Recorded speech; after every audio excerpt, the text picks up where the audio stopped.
Pressure তখনই তুমি খুব ভালো খেলেছো, এর জন্য কিভাবে তুমি নিজেকে তৈরি করো?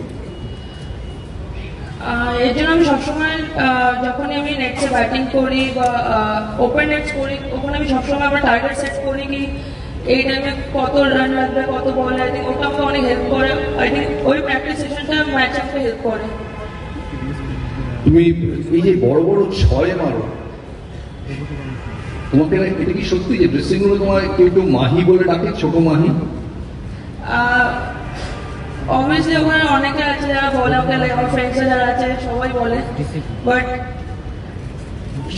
সবাই ভালোবাসে আমার ছয়গুলো মারতে, তো আমার আরো ভালো লাগে আরো জোরে মারার। তুমি ইউটিউবে সৌরভের পুরনো ছক্কা দেখেছো?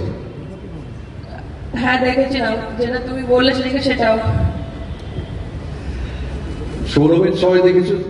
আরেক একজন বড় ছক্কা মারার জন্য তোমার রোলের জন্য মহেন্দ্র সিং ধোনি ফিনিশার হিসেবে এত বিখ্যাত।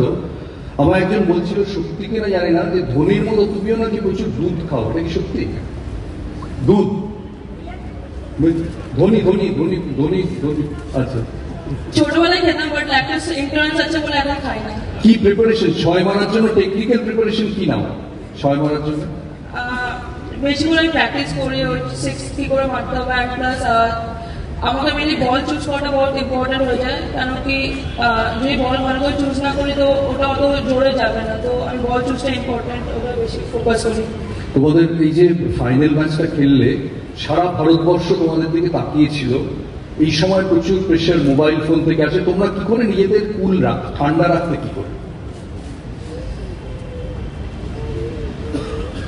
অবভিয়াসলি অনেক প্রেশার থাকে, বাট আমার স্পেশালি আমার জন্য প্রেশার নেওয়া ভালো লাগে। আমার যত প্রেশার থাকে তত ভালো।